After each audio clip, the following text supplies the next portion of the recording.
오늘 교회에 들어오실 때 죽이고 들어오셨습니까? 모아 모는 하나님께 드리지 말라고 그랬습니까? 누룩하고 꿀인데, 꿀은 과즙을 포함하는 것이고, 팔레스타인에 가시면은요, 과일들이 태양이 뜨거워서 굉장히 당도가 높습니다. 그래서 꿀에 버금가는 것들이기 때문에, 과즙하고 누룩은 효모잖아요. 효모는 어디든지 들어가면 작동을 하게 되어 있습니다. 과즙도 이게 작동을 하게 되어 있습니다. 제가 하나 예를 알려드릴게요. 군대에서 훈련 받을 때 유교 훈련 갔다 오다가 수통에 산딸기를 따서 넣은 적이 있습니다. 근데 이 수통이 알루미늄으로 되어 있었는데 찌그러져 있었어요. 수통이 누가 썼는지 모르겠지만 보고받은 거니까 누군가 앞뒤 사람이 이걸 찌그러뜨렸나 봐요. 쑥 들어가 있었거든요. 내가 산딸기를 집어넣고 한 4, 5일 지나니까요, 들어간 부분이 나오더라고요. 이 안에서 얘가 어떻게 된 겁니까? 발효가 돼가지고 그거 모으면 그게 과즙이거든요. 얘는 살아있는 거예요.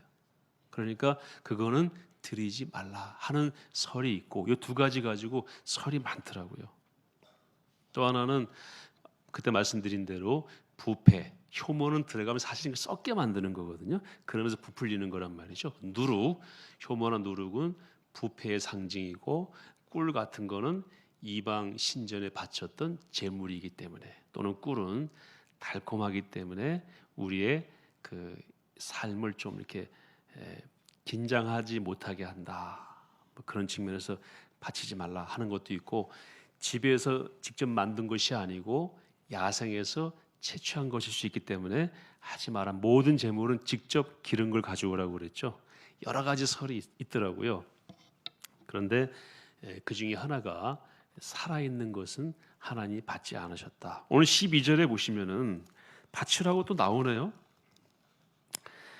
11절에 너희가 여호와께 드리는 모든 소제물에는 누룩을 넣지 말지니 너희가 누룩이나 꿀을 여호와께 화제로 드려 사르지 못할지니라. 12절에 같이 읽겠습니다. 시작.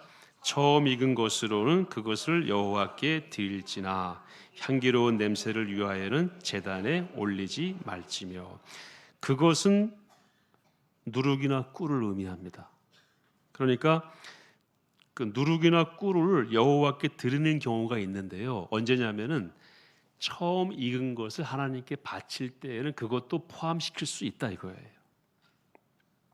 그런데 제단에는 올리지 못합니다. 그러니까 여전히 제물로는 바칠 수가 없어요. 그래서 다른 제물에 섞어 넣을 수도 없고요. 이거 자체를 제물로 절대 올릴 수가 없습니다. 이유는 아까 말씀드린 여러 가지 이유 때문에 그렇습니다. 그래서 우리가 하나님께 드려지는 삶이 되기 위해서는 어떻게 해야 된다고요? 죽어야 한다. 그래서 여기 예배당 들어오실 때 어떻게 하고 오셨는지 여쭌 거예요. 오랫동안 미국에 살다가 한 20여 년 만에 한국 어느 교회에 부임한 제 절친한 동기 목사님을 어제 잠깐 만났는데요. 제가 딱 이 말씀 드렸어요. 목사님, 죽어야 삽니다.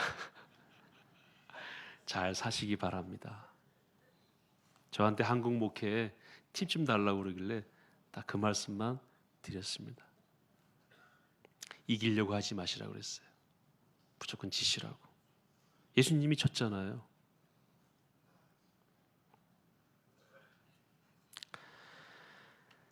우리가 이 함께 나눌 이 소재는 조금 복잡하더라고요. 그래서 설교를 다 듣고 나시면은 아유 복잡해 하는 생각이 드실 거예요. 그러신 분들은 설교를 잘 들으신 겁니다. 얼마나 복잡한가 한번 좀 말씀을 드리겠습니다. 5대 제사 기억하십니까? 제일 처음에 번제, 두 번째가 소제, 세 번째가 화목제, 네 번째가 속죄제, 다섯 번째가 속건제. 우리가 번제와 화목제, 속죄제는 어쨌든 지난 6주 동안에 봤어요. 오늘 보실 말씀이 소제입니다. 소제는 다른 4개의 제사와 다른 것이 2가지가 있습니다. 첫째는 피를 흘리지 않아요. 뭐냐면 두 번째가 뭐기 때문에? 곡식이기 때문에. 그래서 다른 제사와 달리 곡식으로 드리는 제사입니다. 이게 이제 좀 다른 점이고요. 속죄제와 속건제 같은 것들은 반드시 드려야 되는 제사입니다. 속죄제는 죄 지으면 반드시 드리라고 그랬고요. 속건제도 남에게 피해를 줬으면은 반드시 제사를 드리라고 그랬어요. 그런데 화목제나 번제나 소제는 스스로 드리는 겁니다. 그래서 이것을 의무제와 자원제 이렇게 나눌 수가 있습니다. 의무제는 뭐라고 그랬습니까? 속죄제와 속건제. 자원제는 소제나 화목제나 번제. 이것은 자원에서 아무 때나 누구나 드릴 수가 있는 겁니다. 구별이 되시겠죠? 그래서 소제는 무슨 제입니까? 자원제. 언제나 누구나 드릴 수가 있다 하는 것입니다. 그런데 이 소제에 특이한 점이 몇 가지가 있어요. 이게 이제 복잡한 내용이니까 한번 일단 들어보십시오. 소제는 성경에서 굉장히 많이 나옵니다. 제가 자료를 한번 쭉 검색을 해보니까요. 제사 중에 가장 많이 나오는 제사가 번제입니다. 번제는 대부분이 번제라고 보시면 돼요. 아브라함이 이삭을 바치려고 했던 것도 번제의 일종입니다. 그래서 번제는 창세기부터 계속 나와요. 그래서 이 5대 제사 가운데 제사 제도가 있은 다음에 가장 많이 나오는 그런 제사는 사실은 소제입니다. 왜? 소제는 여러 군데에 쓰입니다. 그래서 소제를 다목적이다라고 말씀을 드릴 수가 있습니다. 자, 다목적이다라고 하면 댐 생각나시죠? 다목적 댐. 목적이 몇 가지입니까? 여러 가지죠. 홍수 조절, 용수, 농업용수, 공업용수, 그 다음에 또 요즘은 관광용으로도 쓰죠. 만들어 놓고 충주호가 그거 아닌가요? 맞죠? 소양어도 그렇고. 그 다음에 제일 큰 거는 뭐겠습니까? 전기 또는 식수로 쓰기 위해 저장하는 것도 될 수 있고요. 여러 목적입니다. 하나라고 볼 수가 없어요. 소제도 2가지 이상의 목적으로 이렇게 만드셨습니다. 첫 번째는 물론 아까 말씀드린 자원제로서 하나님께 소제 그 자체를 드리는 것이고, 두 번째는 속죄제를 의무적으로 꼭 드려야 되는데 제물을 살 돈이 없어요. 소나 양이나 염소, 그거 안 되면 뭐라고 그랬습니까? 비둘기. 비둘기도 안 되면 뭐 하는 겁니까? 밀가루를 바치는 거예요. 누구나 집에 있는 거 가지고 와서 드리면 되는 거죠. 그래서 속죄제를 짐승으로 못 바치는 사람들에게 열어놓으신 길이 소제입니다. 번제로 드렸다는 주장은 있는데 제가 성경을 찾아보니까 근거는 없습니다. 그래서 자, 제가 드리는 말씀 잘 들으셔야 됩니다. 목적이 2가지니까 독립적으로 2개가 각각 드려지는 거예요. 나 오늘 소제 드리고 왔다. 뭘로? 밀가루로 또는 전병으로, 무교병으로. 나 오늘 뭐라 그랬습니까? 속죄제 드리고 왔다. 뭐로? 밀가루로. 2 제사가 독립적으로 소제의 내용으로 각각 드릴 수 있도록 다목적으로 만드신 게 소제다. 이해되시죠? 그런데 제가 어떻게 단어를 만들까 하다 이렇게 단어를 만들어 봤어요. 아까 첫 번째는 다목적이고 두 번째는 병행 제사이다. 이건 뭐냐면요, 다른 제사를 드릴 때 더불어 함께 드리는 겁니다. 그러니까 병행하는 거죠. 화목제 드릴 때 소제를 드리게 돼 있어요. 속죄제를 드릴 때에도 소제를 드리게 돼 있어요. 번제를 드릴 때에도 소제를 드리게 돼 있어요. 그 근거들은 다 나와 있는데 제가 그래서 읽지는 않겠습니다.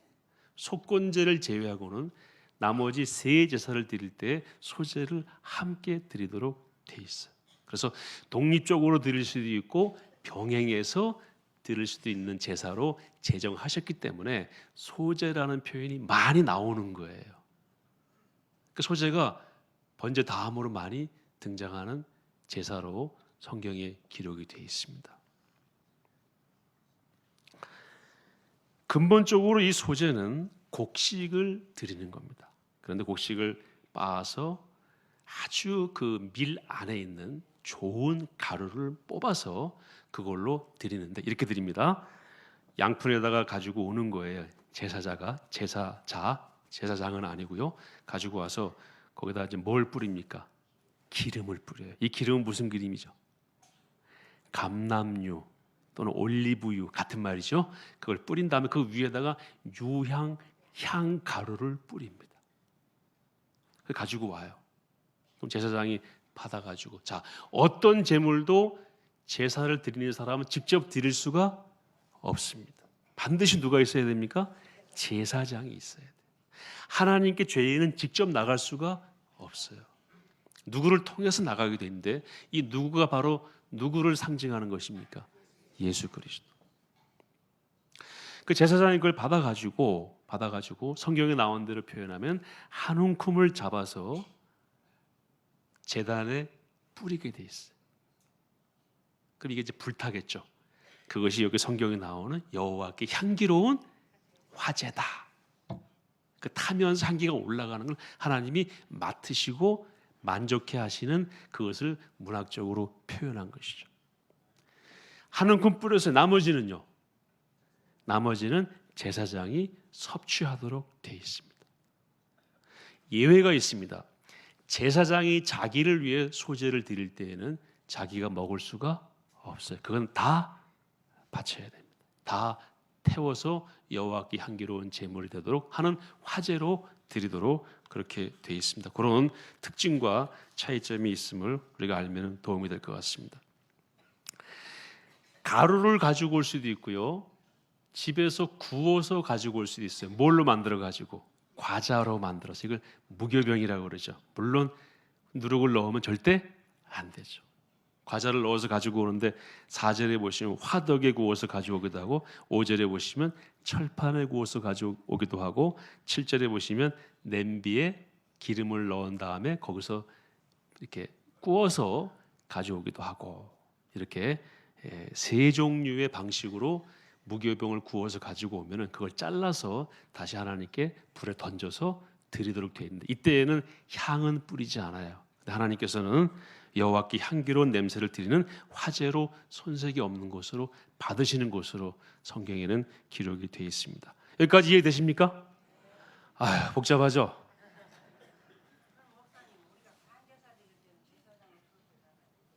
그렇죠.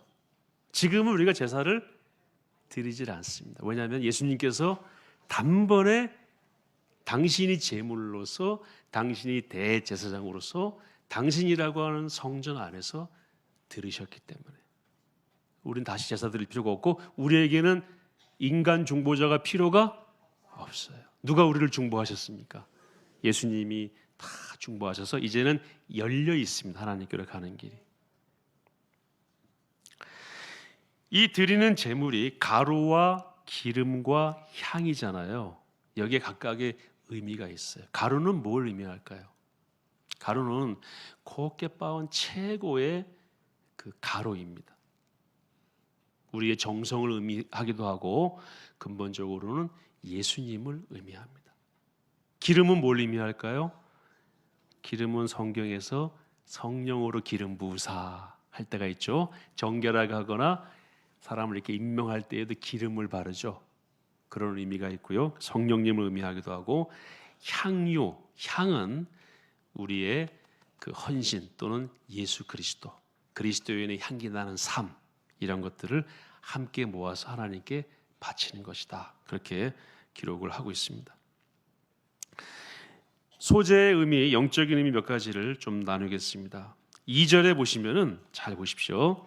2절의 중간쯤에 보시면 그 고운 가루 한 움큼과 기름과 그 모든 유향을 가져다가 무엇으로 제단 위에 드립니까? 기념물로 드리는 거예요. 그래서 이렇게 한 양푼으로 가지고 온 가루 중에서 일부는 하나님께 드리고 일부는 그 제사장이 취한다고 그랬잖아요. 하나님께 드리는 것은 이름하여 뭐가 되는 것입니까? 기념물이 되는 거예요. 다릅니다. 이게 9절에 보세요. 그 소재물 중에서 무엇을? 기념할 것을 가져다가 어디에 뿌립니까? 제단 위에서 불사를 하라고 그랬어요. 그래서 하나님께 드리는 소재 중에서 인간이 먹는 것 말고 하나님께 드리는 것은 무엇으로 드리는 것이다? 기념으로 드리는 것이다. 여기에 대해서 우리가 좀 말씀을 나눌 게 있어요. 여기서 말하는 기념은요, 기억이라고도 번역할 수 있습니다. 이걸 드리면서 하나님께서 우리를 뭐 하시기를 원하는 것입니까? 기억하시기를 원하시는 거예요. 그리고 우리도 하나님께 기억되기를 원하는 것입니다. 그리고 하나님 당신이 우리가 하나님이 누구신지를 제대로 기억하는 그러한 개념으로서 그러한 목적으로 이 소재를 기념물로 드리는 것으로 기록이 되어 있습니다. 기념물의 의미는 하나님께서 우리가 이것을 드릴 때에 너구나 하고 뭐 하신다는 거예요? 기억하신다는 거예요. 그래서 우리가 오늘 예배 드릴 때에 예배를 통해서 하나님께서 왔구나 하고 기억하신다는 거예요. 그리고 우리도 예배를 통해서 하나님을 다시 한번 기억한다는 것입니다. 그분의 구원 사역을 기념한다는 것입니다. 소재의 의미는 하나님과 우리의 관계를 확인하는 것입니다. 하나님께서 우리를 기억하게 하시려면 뭐를 드려야 됩니까? 소재를 드려야 됩니다. 소재는 무엇이라고요? 소재는 정성을 다하는 가로와 그 다음에 성령의 인도하심 받는 삶, 그리고 향기 나는 그리스도인의 삶. 이것이 있을 때 하나님 우리를 어떻게 하십니까? 기억하시는 것입니다. 우리가 집중해서 우리를 하나님께 드릴 때 하나님은 우리에 대한 기억을 놓지 않으신다. 예배와 예배적 삶을 통해 우리는 하나님을 기억하게 됩니다. 그리고 하나님은 우리를 기억하십니다.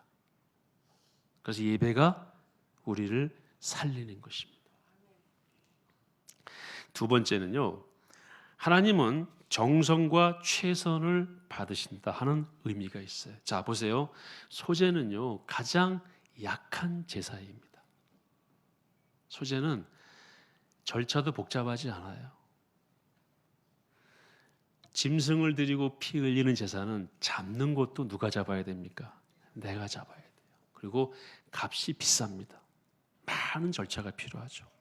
그런데 소재는 집에 있는 것 중에서 고운 가루를 모아서 가지고 와서 기름과 향을 넣어 드리면 끝입니다. 그런데 거기에 뭐가 필요하다고요? 정성이 필요하다는 것입니다. 적더라도 최선이면은 최고다라고 인정하시는 제사가 소재입니다. 이렇게 한번 예를 들어보겠습니다. 제가 어느 부대에 부임에 갔더니 주일 첫 예배인데 병사들이요 한 50명쯤 왔나요? 많이 오지도 않았어요. 근데 온 친구들도 축구할 때 입는 복장 있죠? 슬리퍼에 반바지에 백남바단 그 운동복을 입고 한 3분의 2 이상이 앉아 있는 거예요. 제가 참 어이가 없어가지고 왜 그러느냐고 그랬더니 이전 목사님이 그렇게 편하게 오라고 그랬대요. 그리고 또 부대 분위기도 그러니까 교회와 이 목회를 아주 우습게 하는 분위기가 있더라고요. 그래서 한두 지켜보다 얘기했습니다.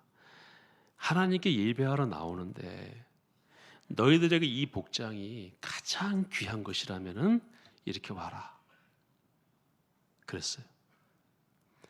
휴가 갈 때도 이렇게 입고 간다면은 이렇게 입고 와라. 너희 애인 만나러 갈 때에도 이렇게 입고 간다면은 이렇게 입고 와라. 그랬어요. 나는 잘 모르겠다. 나는 무엇이 여러분이 가지고 있는 최고인지 모르겠는데 최고라면은 그렇게 입고 와라. 그게 말이 됩니까?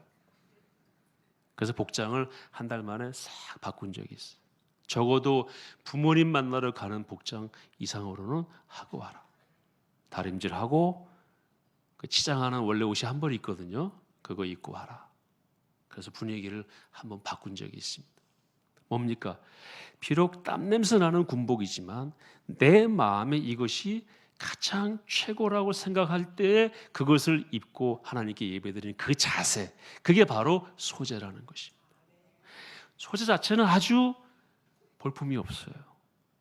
연약한 제물입니다. 거기 뭐가 들어가야 된다는 겁니까? 정성과 최선이 들어가면 하나님은 그걸 똑같이 향기로운 제물로 받으신다는 거예요. 오늘 여기 오신 우리 회원 어르신들도 마찬가지입니다. 교회 나오실 때 내가 참석하는 모임 가운데 최고의 모임이 온다라고 하는 마음으로 오셨느냐 이거예요. 그렇습니까? 우리가 비록 허름한 옷을 입어도 그건 상관하지 않습니다. 그리고 연세가 많이 드셨기 때문에 주름도 있을 수 있죠. 허리가 딱 서지 않을 수 있지만 내 마음이 최고의 자세로 여기에 오셨느냐. 하나님은 이거를 보신다는 거예요. 그걸 보시고 우리를 기억하시고 기념하시고 내 자녀라고 인정하신다는 거예요. 약간의 문학적인 표현이죠. 인정 안 하시는 건 아니고 그렇다고 버리시는 건 아니지만 하나님이 그걸 향기로운 제물로 받으신다는 거예요. 외람된 말씀이지만 예배 시간에 앉아서 예배하는 것보다 더 긴장된 모임이 세상에 있으시면 안 됩니다. 여기서 말하는 긴장은 영적 그 깨어남이에요. 영적으로 얼럿한다고 그러죠. 딱 서서 집중하는 그것이 하나님 원하시는 건 바로 그겁니다. 소제는 그러므로 하나님께 나아가는 열려있는 길이에요. 누구에게나. 없어도 괜찮습니다. 여러분 옷이 없으세요? 그게 중요한 게 아니에요. 내가 가진 옷 중에서 내가 가장 아끼는 거, 가장 귀한 사람 만날 때 입고 가는 그 옷을 입고 오셨다면은 하나님은 오늘 우리의 마음을 소제의 제사자로 보시고 우리를 기억하실 줄로 믿습니다. 이 시간 기다려지십니까? 예배 시간이? 그러셔야 됩니다. 우리 극장 갈 때 시간 맞춰서 가잖아요. 늦게 들어가면 일단 안 들여보내주고 창피하니까. 예배 시간은요 그 이상이셔야 합니다. 과부의 두 렙돈입니다. 두 렙돈 얼마 안 되지만 예수님께서는 뭐라고 말씀하셨습니까? 가진 전부를 드렸다. 그걸로 충분하다는 거예요. 하나님은 돈이 필요하신 분이 아니고 우리의 마음을 받기를 원하신다는 것입니다. 무엇을 하든지 마음과 뜻과 정성을 다하여 하실 수 있기를 바랍니다. 이왕 하신다면, 순장하실 때에도 이왕 하신다면은 순장직 자체가 소제물로 드려지는 그런 순장직이 될 수 있기를 바랍니다. 그래야 소제에 들어갔던 향이 나는 향기로운 제사가 되는 것이고, 성경에서 신약 고린도후서에서 말씀하고 있는데 우리가 향기로운 그리스도의 향을 내는 그리스도의 냄새가 되는 것입니다. 제가 한 예를 말씀드리겠는데 한 번 더 말씀드렸다고 그러면 양해하시고 들어주시면 고맙겠습니다. 재작년에 연변에 단기 선교를 갔는데요. 저희가 묵었던 호텔이 아주 낡은 호텔이었습니다. 저도 밤에 잘 못 잤습니다. 일단 먹이, 소음, 그리고 더 중간에 새벽 2시인가 3시에 엄청 누가 싸우더라고요. 중국 사람 싸우는 거 아시죠? 이런 소리 나잖아요, 싸울 때. 이 말인지 이런 소리인지 알 수 없는 그래가지고 다 깨고 그랬었어요. 근데 권사님 방에 이 물이 안 내려가가지고요, 변기에. 나중에 알았습니다. 그분이 3박 4일 동안 참고 그걸 견디신 겁니다. 그 냄새는 이제 진동했겠죠. 화장실 보려면 옆방 가서 보시고 그 고생을 하셨다가 나중에 이제 한국에 오실 때까지 손을 못 봤는데, 저희들 그런 말씀을 나눈 적이 있습니다. 선교지에서 이런 오물 냄새는 우리에게는 영적으로는 향기입니다. 맞습니까? 아닙니까? 반대로 뒤집어서 보세요. 선교지에 가서 향내 맡고 다니고 멋지게 다니고 나서 나중에 시간 지나면 그것이 악취가 될 가능성이 많습니다.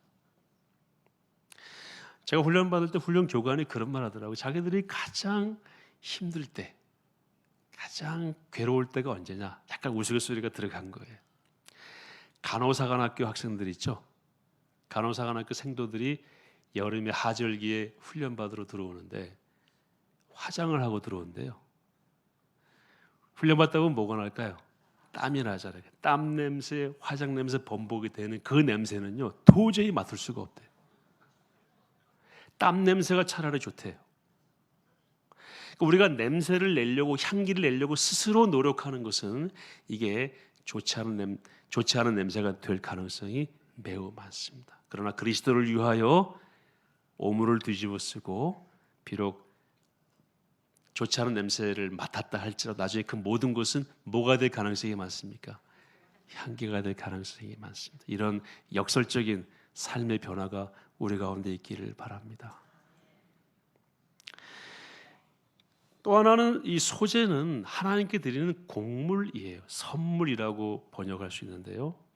그래서 다른 제사를 드릴 때에 이걸 덧붙이는 겁니다. 하나님 잘못했어요라고 속죄제를 드릴 때 선물을 가져가는 게 소제입니다.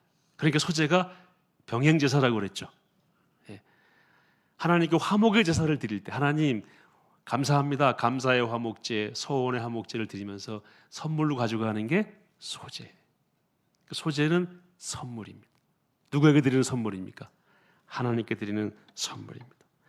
우리가 우리를 소제의 제물처럼 정성을 다해서 비록 누추하고 보잘것없지만 최선을 다해서 하나님의 말씀 안에 거하려고 할 때 하나님 우리의 삶을 뭐로 받으시는 겁니까?